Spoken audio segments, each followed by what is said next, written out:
bên gái ai nấy cũng cười thật tươi. Ngày xuân hoa lá khoe màu tươi, muôn sắc huy hoàng tô thắm cho ngày vui. Mừng tân hôn chúc chú rể mới, tôi chúc cô dâu hiền nên mối duyên trầu cao. Cô dâu duyên dáng xinh thật là xinh, bên chú rể hiền xứng lứa lại vừa đôi. Quan viên hai họ chúc mừng cho đôi vợ chồng nên mối duyên trầu cao. Ô vui quá xa bà con ơi, nhà trai là hăng ha hái chứ bên gái kém gì đâu. Ngày xuân ta hát câu bền lâu, ta hát khúc sum vầy cho ngất ngây trời mây. Bà hai đang nói với thầy Tam, tôi tính năm mà này đó cưới luôn cho thằng Sáu. Anh tính cái cho rồi cái tôi với anh đây mằng xui. Ông xui cũng đang nói với bà xui, dâu giới để hiền nó xinh quá chị xui ơi. Chứ ngày hôm nay chuyện sách nhỏ nói xong rồi, nếu tiện cái tụi mình tính luôn chuyện chị với tôi. trăm năm duyên tình vững bền, thương nhau để trọn đời chung sức xây ngày mai.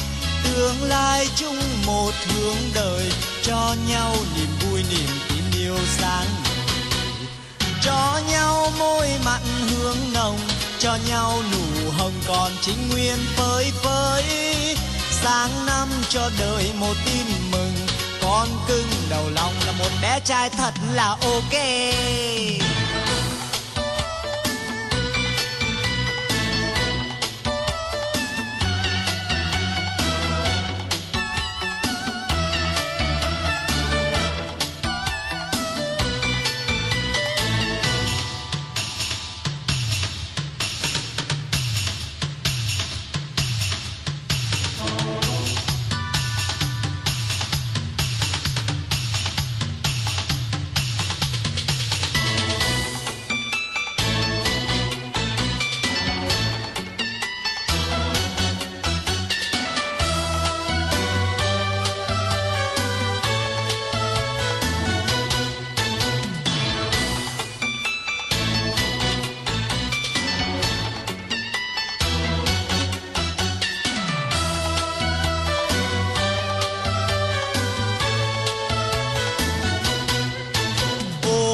Trai bên gái ai nấy cũng cười thật tươi.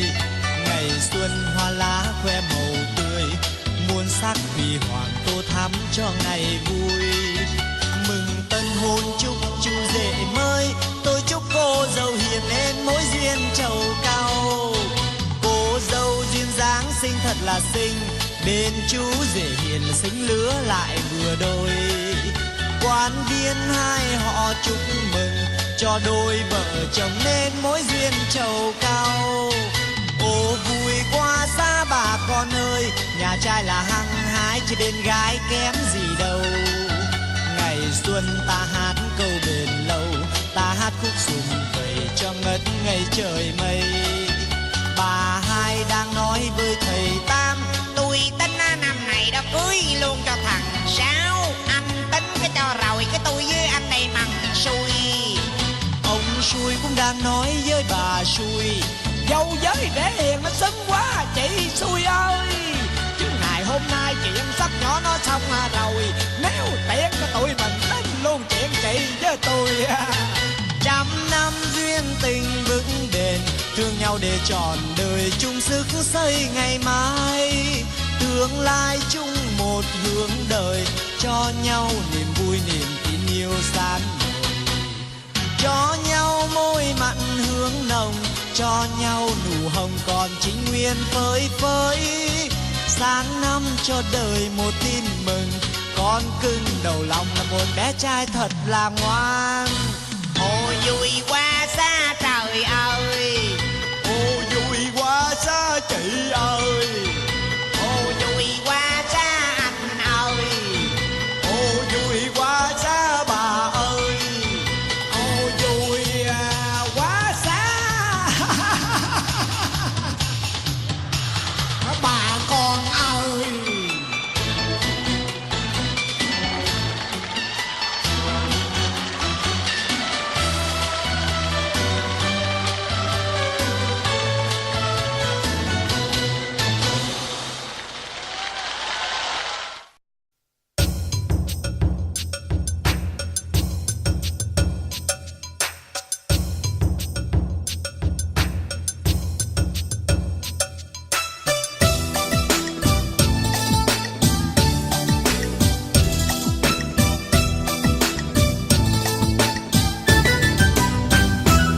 Nhạc sập sình nhạc vui quá vui, tiệc cưới mừng uyên ương sánh đôi, lễ ra mắt tay trong tay, chiếc nhẫn sinh kết duyên đôi mình.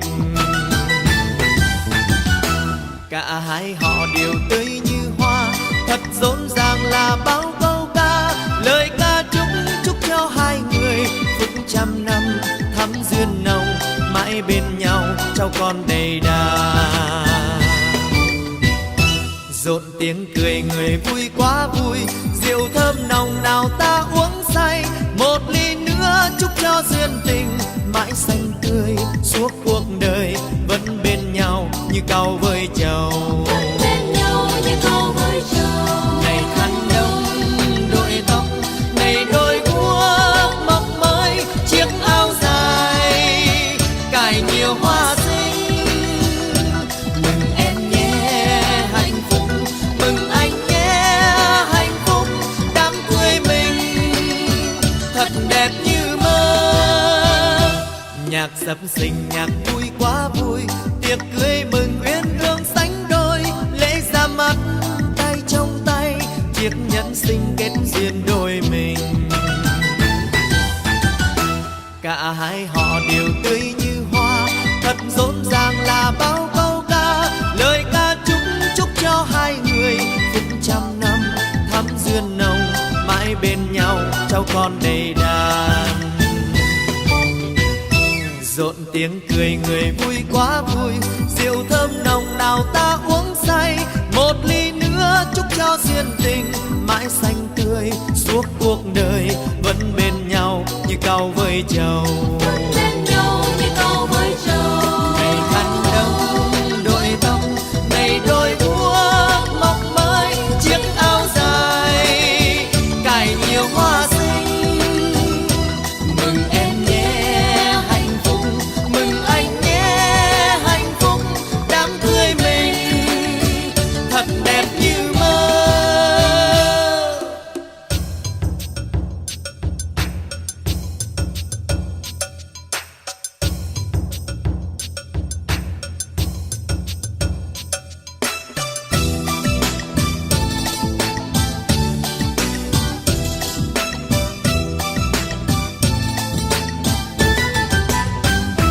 Nhạc sập sình nhạc vui quá vui, tiệc cưới mừng uyên ương sánh đôi, lễ ra mắt tay trong tay, chiếc nhẫn sinh kết duyên đôi mình.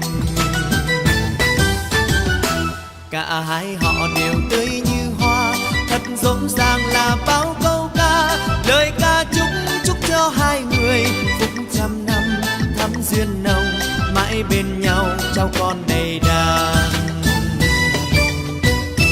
Rộn tiếng cười người vui quá vui, rượu thơm nồng nào ta uống say, một ly nữa chúc cho duyên tình mãi xanh tươi suốt cuộc đời, vẫn bên nhau như cau với trầu. Này khăn đông đội tóc, này đôi guốc mọc mới, chiếc áo dài cài nhiều hoa xinh.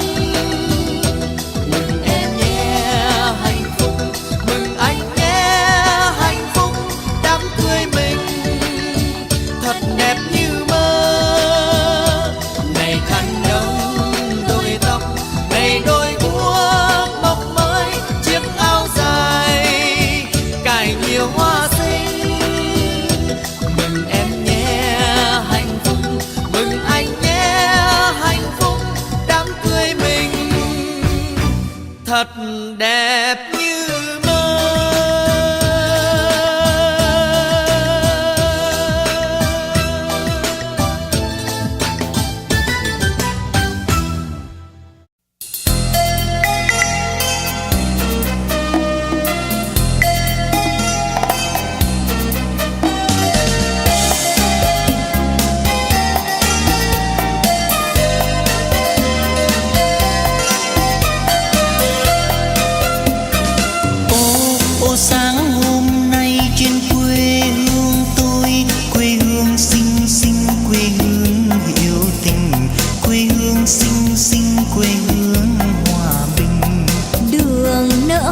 trắng xanh vàng tím đẹp làm sao bướm bay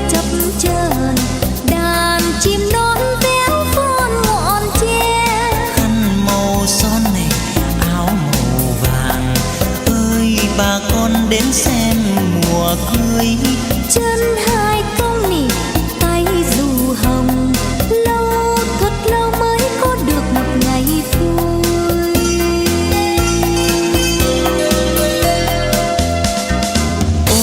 Ô sáng hôm nay quê tôi ra xem, cô dâu thon thon y chang mỹ miều, cô dâu non non dung nhan mặn mà.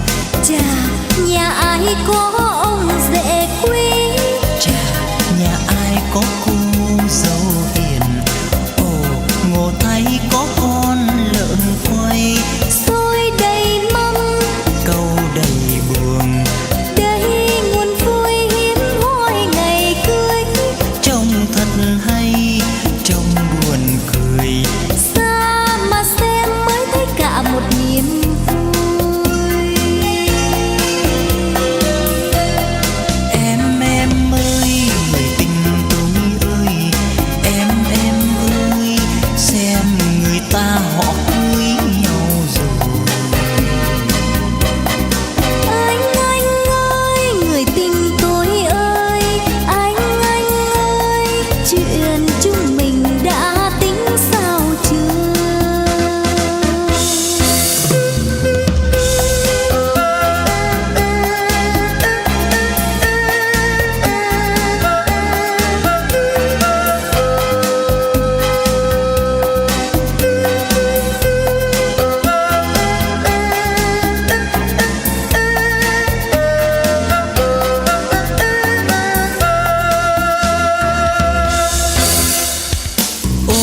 Ô sáng hôm nay trên quê hương tôi, quê hương xinh xinh, quê hương hữu tình, quê hương xinh xinh, quê hương hòa bình.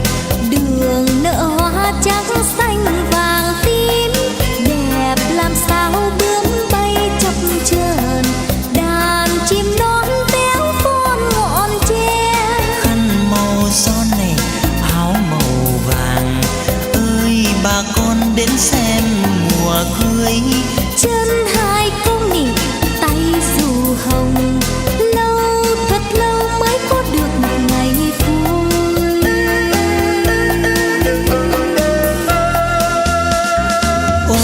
Ô sáng hôm nay quê tôi ra xem, cô dâu thon thon y chang mỹ miều, cô dâu non non dung nhan mặn mà. Chà, nhà ai có ông rể quý, Chà, nhà ai có cô dâu hiền.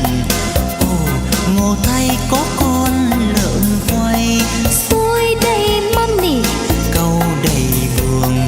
đây nguồn vui hiếm hoi ngày cưới. Trông thật hay, Trông buồn cười, ra mà xem mới thấy được cả niềm vui. anh ơi, người tình tôi ơi, anh ơi, xem người ta họ cưới nhau rồi. Em ơi, người tình tôi ơi, em ơi, chuyện chúng mình hay tính đi thôi. Anh ơi, người tình tôi ơi, anh ơi, xem người ta họ cưới nhau rồi. Em ơi, người tình tôi ơi, em ơi, chuyện chúng mình đã tính sao chưa? Anh ơi, người tình tôi ơi, anh ơi, xem người ta họ cưới nhau rồi. Em ơi, người tình tôi ơi, em ơi, chuyện chúng mình hay tính. Trời ơi, đám cưới nhà ai mà vui. Trời ơi, trời ơi, làm gì chen lớn như vậy? Làm Có gì vậy? đâu coi. Trời Gì ơi, vậy? ông cũng chen vậy. Trời ơi. Xích ra coi. Đám cưới. Trời ơi, đám cưới quá trời lớn luôn. Ý mèn đát ơi, cô dâu quá trời dễ thương, mà chú rể cũng đẹp trai. Phải chi tôi được làm chú rể. Chà vô duyên. Ý thôi, tới dự đám cưới chứ. Đi đi. Ủa mà đám cưới này mình có quen không vậy? Người ta có mời mình không cả? Kệ, không mời cũng tới dự. Trước lạ sao quen, chắp trước cái đã. Nghe xôn xao xóm trên làng bên, ôi vui ghê rước dâu miệt vườn. Kỳ màu son tươi chiếc áo cô dâu nắng che lòng mới. Vô vàng lăng xăng chú quay phim màu, cô thì làm nghiêm, cô thì cười duyên. Ôi son ghê có ban nhạc ca rước dâu về nhà. Bà con lối xóm rú nhau thật đông để nhìn mặt cô dâu. Kìa đôi quyến ngương xứng đôi vừa lứa nét son môi cười. Mái tóc bạc phơ và nheo mắt tăm tắt ngời khen. Mày thố được xem chiếc áo thời trang chen áo cuối ngày xưa. Em ơi em có chi mà buồn so, khi ra duyên tới phiên cái tụi mình còn chờ đôi bên mai mối đưa tình đính hôn ngày cưới. Kìa kìa em xem áo xanh đỏ vàng nè, có ô dù che nón nghiêng bài thơ. Trong xa như bướm bay vườn qua thước tha vào nhà. Nghe xôn xao xóm trên làng bên, ôi vui ghê rước dâu miệt vườn. Kỳ màu son tươi chiếc áo cô dâu nắng che lòng mới. Vô vàng lăng xăng chú quay phim màu, cô thì làm nghiêm, cô thì cười duyên. Ôi son ghê có ban nhạc ca rước dâu về nhà. Bà con lối xóm rú nhau thật đông để nhìn mặt cô dâu. Kìa đôi quyến ngương xứng đôi vừa lứa nét son môi cười. Mái tóc bạc phơ và nheo mắt tăm tắt ngời khen. Mày thố được xem chiếc áo thời trang chen áo cuối ngày xưa. Em ơi em có chi mà buồn so, khi ra duyên tới phiên cái tụi mình còn chờ đôi bên mai mối đưa tình đính hôn ngày cưới. Kìa kìa em xem áo xanh đỏ vàng nè, có ô dù che nón nghiêng bài thơ. Trong xa như bướm bay vườn qua thước tha vào nhà.